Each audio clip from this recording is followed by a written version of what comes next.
예, 이재용 부회장 영장 기각과는 무관하게 탄핵 심판이 빨리 끝날 것이라는 예상은 국회 탄핵소추위원단 안에서도 나오는 얘기입니다.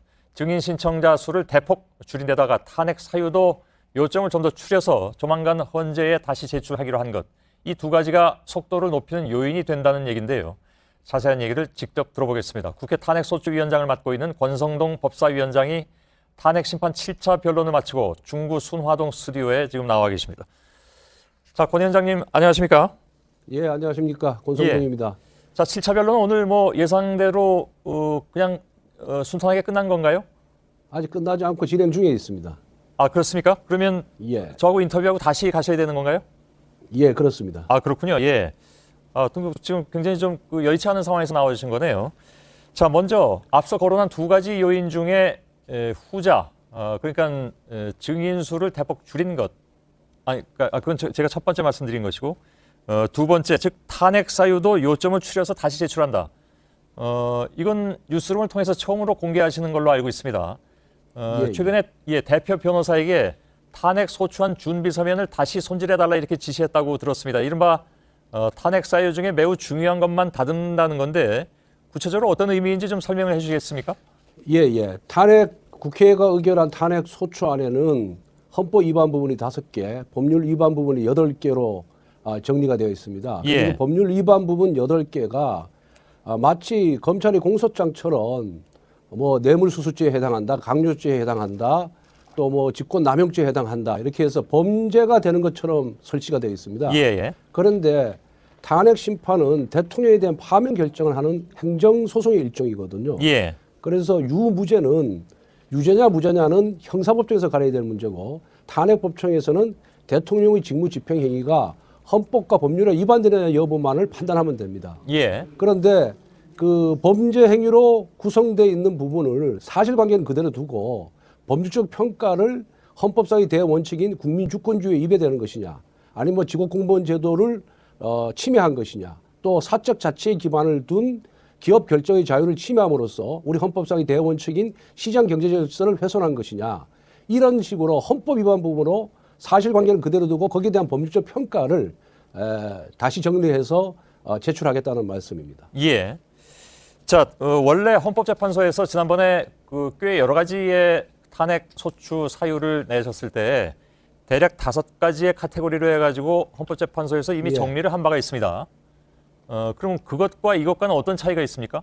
그 5개 중에 마지막 5번째 법률 위반 부분이 있습니다. 예. 법률 위반 부분이 사실 이제 범죄 성립 여부를 놓고 하는 것인데 그 범죄 성립이 된다는 부분을 사실관계는 그대로 살리고 예. 그 사실관계에 터잡아서 헌법상의 대원칙을 위반했다는 식으로 정리를 하는 것입니다. 예. 다시 말씀드리면 좀 쉽게 얘기하면은 이게 지금 범죄가 성립하느냐 안 하느냐를 문제를 놓고 탄핵 심판을 하게 되면은 형사법정에서 유죄가 선고될 때까지 탄핵 심판 선고가 미뤄지게 되는 겁니다. 기다린다는 얘기죠. 예, 그렇게 예. 되면 탄핵 심판 절차가 한없이 지연되는 그런 부작용이 발생하기 때문에 예. 범죄 성립 여부는 헌법재판의 심판 대상이 아니기 때문에 그 범죄 성립이 되는 구체적 사실관계는 살리면서 예. 그 사실관계에 터잡아서 법률적 평가가 그 헌법상의 대원칙에 위반된다는 식으로 정리할 그럴 계획입니다. 예.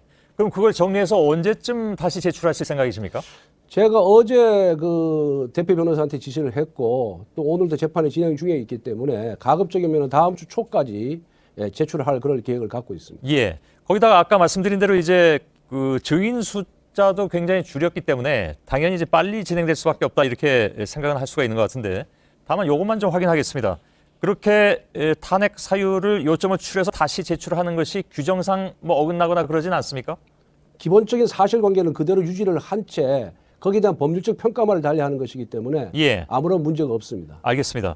그 강일원 헌법재판관이 대통령 측 대리인단을 향해서 형사재판하듯이 하지 말라 이렇게 이른바 이제 일침을 놨습니다.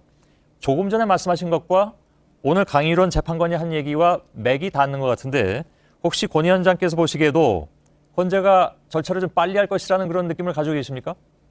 우선 어제 그 증거에 대한 검찰 수사기록에 대한 체부 결정이 있었습니다. 예. 그런데 변호인이 참여한 진술 조서는 전부 증거로 채택했기 때문에 저희들이 당초 22명의 증인을 신청했는데 이제 적으면은 2명, 많으면 5명밖에 청구인 측 증인이 남아 있지 않거든요. 예. 그런데 만약에 진술 조서를 피청구인 측에서 증거로 하는데 사용하는데 동의하지 않아야 할 경우에 모두 증인으로 불러서 증언을 듣는다 그러면은 굉장한 시일이 소요될 거 아니겠습니까? 예. 그래서 어제 증거 체부에 대한 헌재 결정으로 인해서 증인의 수가 대폭 줄었고 예. 그에 비춰 봤을 때는 처음 예상했던 것보다는 좀 더 단축되지 않겠냐 하는 것이 저희들의 예상입니다. 알겠습니다. 자, 그렇게 증인 신청자 수를 대폭 줄이면서 지금 예를 들면 잠적한 이재만 안봉근 전 비서관 이런 예. 차라리 안 나오는 게 낫다 이런 얘기들도 나오고 있는 것 같은데 그건 왜 그렇습니까?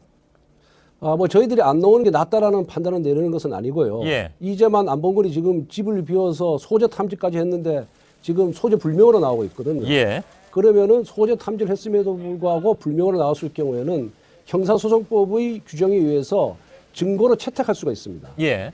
그렇기 때문에 증거로 채택되면은 저희들이 증인 신청을 처리하겠다는 얘기입니다. 예. 왜? 나오지 않아도 검찰 수사 기록이 있기 때문에 그 수사 기록을 참고하면 되기 때문에 그렇습니다. 알겠습니다. 자, 조금 전에 말씀하신 내용, 그러니까 일단 탄핵 사유도 요점을 추려서 줄이고, 그리고 증인 신청자 수도 줄이면 더 빨라질 수 있다라는 말씀을 하셨는데, 지난번에, 그러니까 지난 13일로 제가 알고 있는데요, 다른 언론사 인터뷰에서 늦어도 헌재 결정이 3월 초에는 날 것이라고 말씀하신 바가 있는데, 예. 지금 이 두 가지의 대폭 줄임의 효과가 만일 있다면 3월 초보다 더 일찍 결론이 날 것이라고 생각을 하시겠네요. 아까 저희 백종원 기자는 늦어도 2월 말, 그러니까 다음 달 말이라고 예상을 했는데 그 예상이 맞을 것 같습니까? 그렇다면? 근데 이제 하나의 변수가 있습니다. 예. 피청구인들의 증인 신청이 아직 완전하게 이루어지지 않았고요. 예. 그 피청구인 대통령 측 증인 신청에 대해서 헌재에서 몇 명을 채택할 것이냐의 문제. 그다음에 그 증인들이 소환 기일에 제대로 나와줄 것이냐의 문제에 따라서 조금 변동은 있겠습니다만은 예. 지금의 속도로 보고 순조롭게 나온다 그런다면은 2월 말쯤이면은 선고가 되지 않을까 이렇게 예상을 해봅니다. 예, 알겠습니다. 이 예상은 굉장히 조심스럽습니다. 물론 그렇죠. 예, 예. 그뭐 누구나 다 조심스럽게 예상을 해야 되는 부분이기도 하고요. 혹시 그보다 대폭 늦어질 가능성, 다시 말하면 요즘 어떤 얘기가 나오냐면 어차피 대선을 위해서 각 정당이 준비하기 위해서라도 헌법재판소가 좀 늦출 것이다. 그리고 상식적으로 그건 좀 이해가 가진 않는 상황이긴 합니다만은 다시 말해서 헌재가 이렇게 정치적으로 판단할 것이냐 하는 문제가 남긴 남는데 그런 그 예상에 대해서는 동의하지 않으십니까? 예, 헌재의 지금까지 태도로 봐서는 굉장히 저희들 예상보다도 신속하게 재판을 진행하려는 의지가 보이고요. 예. 또 실제 그렇게 지금 진행이 되고 있습니다. 예, 그래서 헌재가 정치적 고려는 하지 않으리라고 믿고 있습니다. 알겠습니다. 국회 탄핵 소추위원단을 이끌고 있는 권성동 법사위원장이었습니다. 오늘 말씀 고맙습니다. 예, 감사합니다. 예.